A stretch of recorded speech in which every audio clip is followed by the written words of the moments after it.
Welcome to the FloTrack podcast, live on the floor of the running event, the 2024 TRE here in Austin, Texas.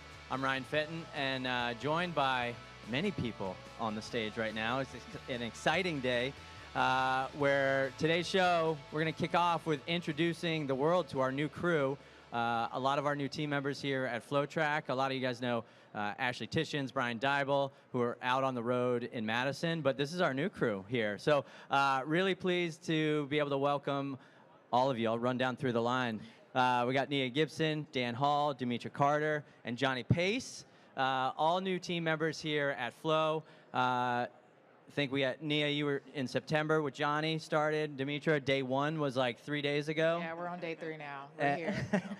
and Dan, the new leader of the content team, back in I think July, right? Right? Yeah, right before the Olympics. So welcome you guys. I would love to just go down the line and let you guys kind of give a little background around where you were before Flo, and a little background in running for you guys.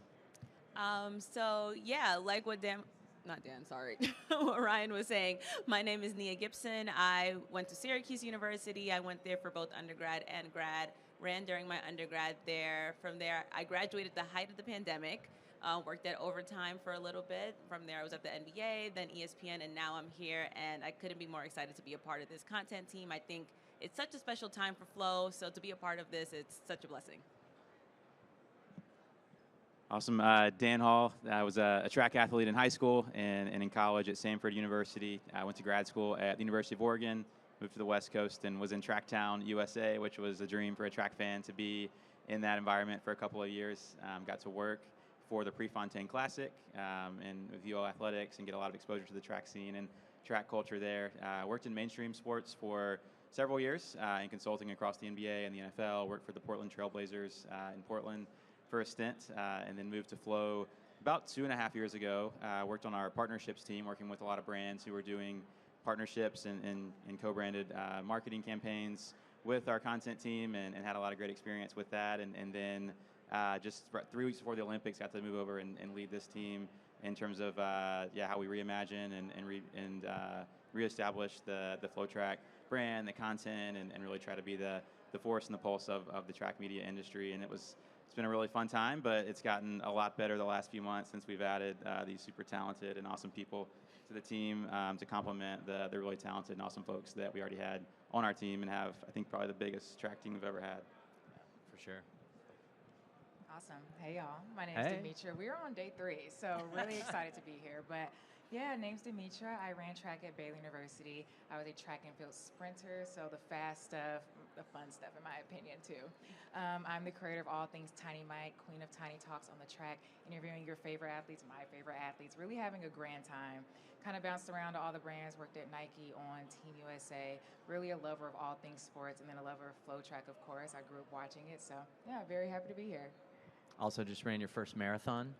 Watch out, hyping all the sprints, but I have so much respect for road racing now. Yeah, I ran my first marathon this weekend, and I won't be doing it again, but the respect is up there. Yeah. Hey, everybody. This is Johnny Pace. I am a lifelong runner, proud turkey trot family. Been running my whole life. I was a state champion miler from the great state of Virginia, and then went on to run collegiately at the University of Virginia. The last several years, I've become a photographer, videographer, really just stumbled into that, to be honest, and since then have gotten to travel the world. A few highlights, getting to work with the Diamond League, covering the Diamond League circuit last summer all over Europe. I've been to Africa with NN Running Team, and just weaving an amazing story, making so many new friends, and having so much fun doing it. So excited to be with you guys.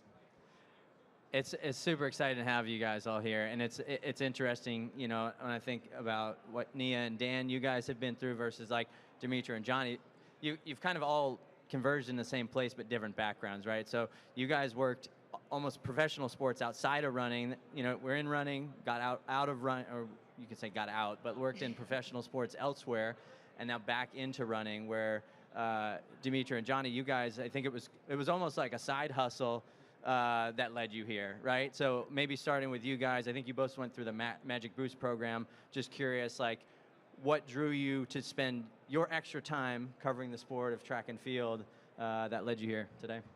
Yeah, I'll kick us off. So, running track throughout my whole life, there's like a passion for running. And then I did interviews all throughout college for fun, for free, because I think athletes have really amazing stories to tell. And I was training with these amazing athletes, and nobody knew that they were funny, their backstories and all these things. So I kind of sought out to do that. And then from there, I learned this crazy statistic that I believe 23% of sports reporters are people of color, and then 13% of sports reporters are women. And I'm a black woman, so I'm like, Jesus, we need to kind of fix this and show up for these athletes who look like me, run like me, talk like me. So that's kind of where that passion came from, to be a storyteller. And I love all things running, pushing the sport forward. So I know me and Johnny go way back, and we both have the same mission to push this sport forward, grow the sport each and every day, and love all things about running. Yeah. Yeah, I mean, to me, again, it feels like I'm hanging out with my friends, and that's kind of how it started with me. Was like, after college, we went out to Boulder. I think that was the COVID year, and like, I was a bit hurt, so like I picked up a camera, started making my buddy Spencer's videos, and that led to working with my other teammate Ari, and we got a YouTube channel going. And like, since then, it's just been this amazing chain of events and just meeting more and more people. And it never has felt like work. It feels like play, and it feels like fun every day. And that's such a gift, and I can't believe this is my job now. But yeah, the Magic Boost, as you mentioned, like Chris Chavez started this fantastic program that incubated young creators, and I really say quite often it changed the trajectory, I think, of my life. It got us in the door at pre-classic, world championships in Oregon. Can you believe that? And just opened so many wonderful doors, and here we are. Now we're doing it big time. Dan and Nia, my first job out of college was corporate job, and I wasn't fortunate like you guys to be in sports. At least I was outside of sports. So I remember in 2007 I saw this thing FloTrack, and I was like, man, that's like kind of struck a chord with me. I gotta dig into this and see what's going on. I'm curious, for you guys being outside of running after college for a little bit, what was that like, and how long before that that path led you back here? You want to start or you want me to start? Okay. It was fun. It was fun. It was definitely fun to see how things were outside of track and field. It was nice to see things that maybe I wouldn't see otherwise working at the league, at the NBA. But ultimately, track and field is my first love.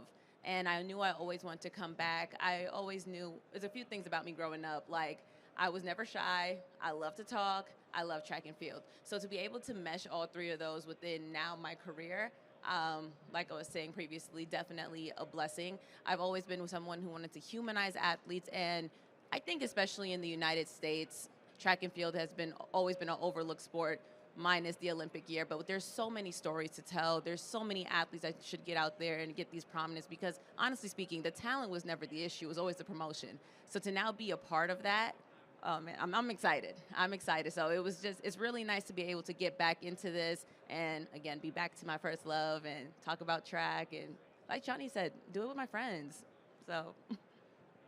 Yeah, I had was not a great runner. I was call myself an average runner in high school and probably even below average in college. But I'd never really been exposed to kind of big-time track and field until I was in Eugene. And then I was in school there, and people were buying season tickets, and they knew the athletes, and you would just walk around campus and see Ashton Eaton and pros like that on campus, and I was like, oh man, this is cool to be in a place where people actually love track, like are passionate about it, and that created a lot of enthusiasm and excitement for me, even more than I had when I was actually an athlete. But then got involved in mainstream sports and learned so much from that around content, storytelling, brand marketing, how to integrate partners into campaigns and tell authentic stories, and we've been able to apply some of that knowledge into this space and getting to do it at a high level in the track world, where we're covering the entire sport, from the Olympics, the World Championships, the Diamond League, the collegiate level, and all the way down to the high school level. And it's been really exciting for me to step back into this sport and then try to help, as well, all of us want to do, help push it forward.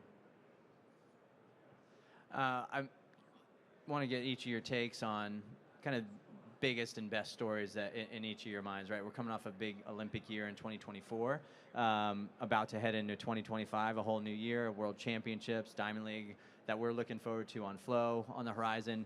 What are the things you're taking from this season and bringing into this next year that you guys are excited about? Am I starting? Okay. I guess the biggest takeaway from this past season I'm seeing is to never give up. There has been a plethora of stories within track and field where There's people who probably almost quit. They were almost done. They were going to just go into something that was more practical. But there's just been so many stories where you just keep going because you just never know what that next day may take you or the next step. Just, that fortitude that a lot of them have shown and their passion for the sport and the way they've grown. And, definitely I'm biased. Shout out to Syracuse Orange. Freddie Crittenden has one of the hardest stories in track and field right now. And it's been so crazy watching him. So, say all that to say, track and field's in a good place. There's so many stories, so many takeaways from this past season. So, yeah. I'm really excited about the Diamond League rights that we're adding to our rights portfolio. I think one that, from what I understand, we've been on our wish list for a long time, and probably the biggest event that we've had on our platform. Definitely the biggest series, and it is the biggest series in the sport from a season-long basis. And just really excited about all the ways that we're going to be traveling, going to those events, telling stories outside of the events. I'm really trying to provide connective tissue kind of across the calendar, and not just showing up at a meet, covering it, and reporting on the results and interviewing the athletes, but thinking about how do we pick out the best stories from this season, think about those up front, kind of follow those throughout the season, provide some connectivity to the content, and really give the fans a full season to enjoy, and not just the reports and the results on individual performances race to race. I am so excited that we have the Diamond League rights. I think coming as a freelancer and a contractor, you oftentimes don't get the rights to do certain things. So I'm excited we kind of have like full steam ahead to do creative things, fun things, and tell all these authentic stories. I think there's some athletes who are slept on and that did really big things this year, like Tara Davis-Woodhall, undefeated. I don't think we're talking about it enough personally, but those stories like that just continue to push it forward, showcase these amazing personalities, and create fans of track and field. Yeah, I mean, echoing all of that, but also just I feel like coming off an Olympic year, where everybody was so focused on Paris and getting there. Now we have a moment for new energy, maybe taking some chances. The new leagues that are springing up. Clearly running is having a moment. There's a lot of interest. There's a lot of new audiences, people to reach. And just seeing where all that energy and excitement kind of leads, and maybe seeing athletes enter new races that they wouldn't have otherwise, or more matchups. So just kind of in that space post-Olympics year, seeing what's going to happen. You guys, specifically Nia, Demetra, and Johnny, bringing the talents to Austin. As fans outside, previously, like, what did you pinpoint, or at least stand out in your mind as like things that you would love to see change or be different, and now maybe in a position to be part of that change in a bigger way? The attention that track and field is getting right now, the amount of discourse that's been happening throughout the Olympics by way of Noah Lyles and others, this is such a special time. I know I keep saying it's a special time, but it really is. We have a chance to really bridge the gap between other sports, especially with basketball and football. People are talking about it. Good, bad, ugly, beautiful. People are talking about it in ways they haven't before. The sport is changing, and this is the time to really capitalize off of that and really build this fan base. So that's one of the big things that's, again, really fun to be a part of. Yeah, I totally agree. But I think it is a special moment because I don't know if we were all on Instagram, Twitter, but people magically remembered that track women were beautiful after the Olympics. I'm like, they've always looked like this. I promise you, they look like this. So I'm excited to kind of build on that momentum and really like create new fans, and then continue to inspire the people who are already fans, the younger generation and the older generation, the old heads who love all the statistics, all the fun things. So I'm excited. It's a special season. I totally agree. And there's a lot of momentum to kind of ride into 2025. You talking to me? Am I the old head? No, you're not the old head.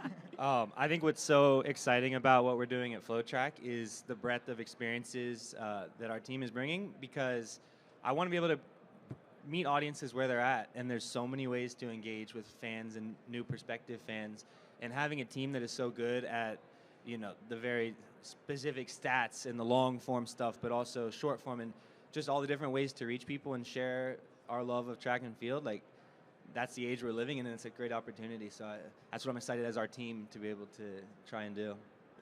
Well, before we let you guys go, I know we're on the floor here. You guys are out there meeting with the brands, doing a lot. We broadcast the Cross Champs this morning, which I saw you guys bright and early on the course.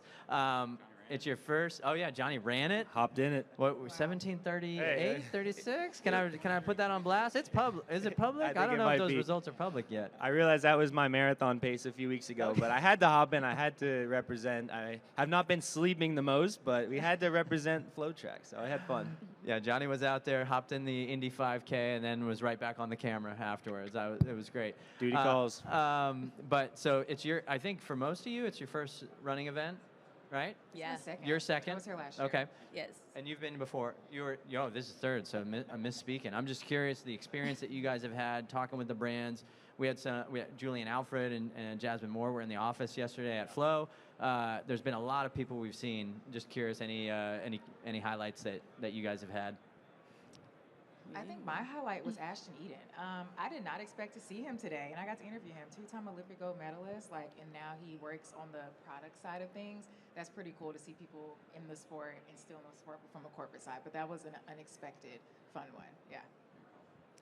Highlight for sure would be Julian Alfred and Jasmine Moore coming to the office. Being able to speak to them was amazing.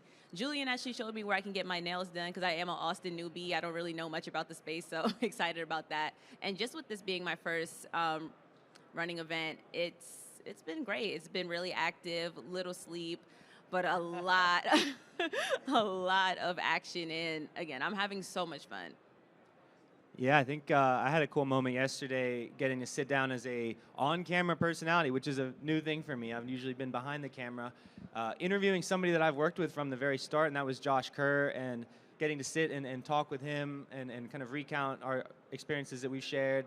Very, very cool. And then at a broader level, like what I love about TRE is just the whole community, and that's really the highlight, is having everybody in one place, getting to share our excitement, getting to show them our beautiful space. This was my first week in the FloTrack HQ, and my jaw dropped. You have a great thing going. I'm so excited to be working out of there and hopefully host way more people in the future.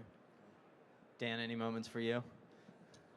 Yeah, yesterday we had a media day at our office for the Cross Champs athletes and had 25 or 30 athletes come by, and wasn't originally part of my plan, but I ended up becoming the tour guide for the group and got to take them on a tour of our office, show them our studio, our remote production facilities, some of our stream operations set up, and just kind of the full experience for how we broadcast live track and cross country. And it was cool to show these elite pro runners kind of the operations behind the scene for how the events that they are a part of get produced. And they all seemed like really impressed and kind of were asking questions and just really were interested in kind of the behind the scenes of what makes it happen. And so it was cool to have that education. I'm not the expert, but could at least give them my knowledge of kind of how it all works and show them how their event was going to be streamed the next day on our platform.